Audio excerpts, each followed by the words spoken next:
अस्सलाम वालेकुम रहमतुल्लाहि व बरकातुहू। प्यारे बच्चों, आज की ऑनलाइन क्लास में आपका वेलकम है। और आज हमारी उर्दू की ऑनलाइन क्लास है। क्योंकि हमारा नेक्स्ट यूनिट शुरू हो चुका है तो हमने चैप्टर 4 अच्छी तरह से रीड कर लिया है। अभी इसका हमारा बुक वर्क रह गया है। चलिए बुक वर्क देखते हैं। इसका सबक नंबर 4 हमने रीड कर लिया है, इसे अच्छी तरह से समझ लिया है। और इसके जितने भी डिफ़िकल्ट वर्ड हैं उनको आपको अंडरलाइन ज़रूर करना है, क्योंकि जब भी मेरे पास बुक्स आएंगी चेक होने के लिए मैं उन पर सीन ज़रूर डालूँगी। तो आपके डिफ़िकल्ट वर्ड जो हैं वो अंडरलाइन होने चाहिए। जितने भी मुश्किल अल्फाज हैं उनको आपको अंडरलाइन ज़रूर कर लेना है। आगे देखें बुक वर्क।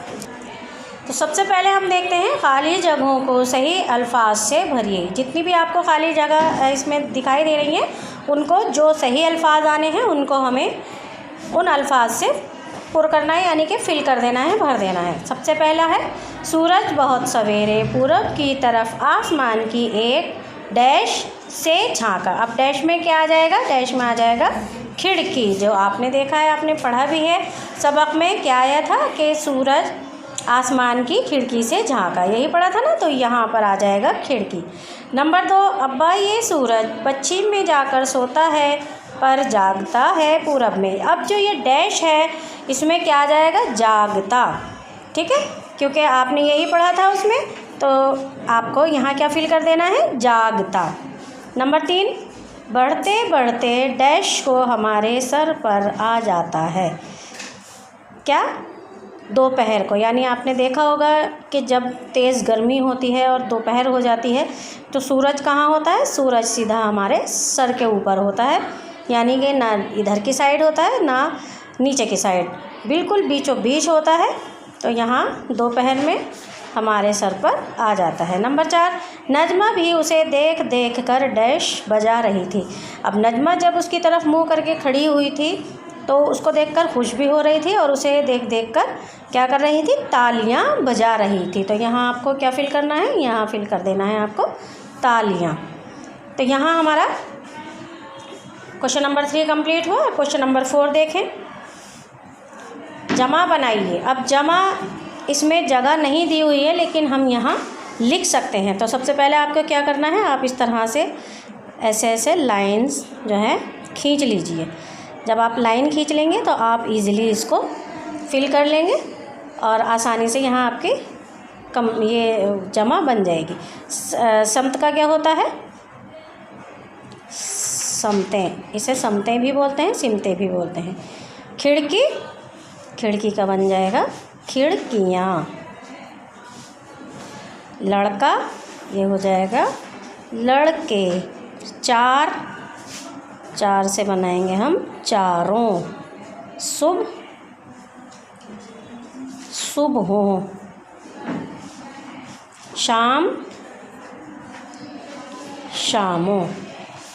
ठीक है, तो यहाँ अगर हम लाइन खींच लेंगे तो एक से दूसरे में कोई वर्ड जो है जाकर मिलेगा भी नहीं और हमारा आसानी से यहाँ पर बुक में फिल हो जाएगा। आगे देखें, मुतज़ाद अल्फाज लिखिए। मुतज़ाद यानी कि उल्टा।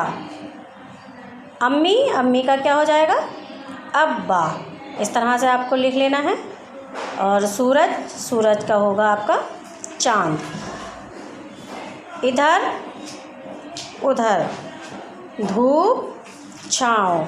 जिस तरह से आपको नज़र आ रहा है लिखा हुआ आपको उसी तरीके से लिखना है। राइटिंग बहुत साफ़ सुथरी और तरीके से लिखना है आपको। बहुत गंदा गंदा और उल्टा पुल्टा नहीं लिखना है। ठीक है, रोशनी का अंधेरा। बहुत से बच्चे सीन को इस तरह से यूं यूं यूं करके बना देते हैं। ये बहुत ज़्यादा गंदा लगता है, इसलिए आपको हमेशा ध्यान रखना है कि अगर सीन बनाना है आपको तो आपको इस तरह से ही बनाना है। अगर आपको समते लिखना है तो आप यूं यूं इस तरह से नहीं लिखेंगे समते, ये बहुत गंदा लगेगा। ध्यान रखें आपको समते किस तरह से लिखना है, जैसे यहाँ लिखा हुआ है। आगे देखें, सवाल नंबर 6। नीचे दी हुई चारों सिमतों के नाम उनके दूसरे सिमतों के नीचे उनके दूसरे नाम लिखिए। यानी हमने दोनों नाम पढ़े थे, पूरब, पश्चिम, उत्तर, दक्षिण, ये भी पढ़ा था। और उनके दूसरे नाम क्या थे? मशरिक़, मग़रिब, शुमाल, जुनूब। तो इसी तरह से आपको लिख लेना है मशरिक़, मगरिब, शुमाल, जुनूब। नेक्स्ट क्वेश्चन देखें। सवाल नंबर 7 में पूछा गया है नीचे दिए हुए लफ्ज़ों के हुरूफ अलग अलग करके लिखिए। अब नीचे ये लफ्ज़ हैं, हुरूफ से मिलकर क्या बन जाता है? एक लफ्ज़, जिसे हम अल्फाज भी कह सकते हैं। लफ्ज़ों से मिलकर बनता है अल्फाज, तो हुरूफ से मिलकर क्या बना? एक लफ्ज़। तो यहाँ हमें हुरूफ अलग कर देने हैं, जैसे अलिफ मद ज़बर आ, सीन साकिन आस, मीम अलिफ ज़बर मा, नून साकिन आसमान। तो इसे हमने अलग कर दिया, अलिफ मद अलग कर दिया, सीन अलग, मीम अलग, अलिफ अलग और नून अलग। ये 5 हुरूफ हैं और इन 5 हुरूफ से मिलकर एक लफ्ज़ बन गया आसमान। इसी तरह से सिमते सीन, मीम, ते, ये और नून गुन्ना। ठीक है, कितने हुरूफ हो गए? 1 2 3 4 5 हुरूफ हो गए ये, और इन 5 हुरूफ से मिलकर बन गया पूरा एक लफ्ज़ क्या? सिमते। तो हमने इन्हें अलग अलग कर दिया। इसी तरह से दोपहर। अब देखिए इसमें भी हर आपको जितने भी यहाँ पर अल्फाज हैं उन 5 अल्फाज में आपको 5 हुरूफ लगभग नज़र आ रहे हैं। ठीक है, तो ये हुरूफ आपको इससे ज़्यादा या इससे कम भी हो सकते हैं, तो आपको ये ध्यान रखना है कि जितने हुरूफ हैं आपको उतने ही लिखने हैं। ठीक है, दाल अलग, वाव अलग, पे अलग, हे अलग और रे अलग। दोपहर। इसी तरह से फिर देखिए मालूम, इसमें हमने मीम अलग कर लिया, आयन अलग, लाम अलग, वाव अलग और मीम अलग, मालूम। तो इससे हमें ये पता चलता है कि ये हुरूफ मिलकर एक अल्फाज या एक लफ्ज़ बनाते हैं।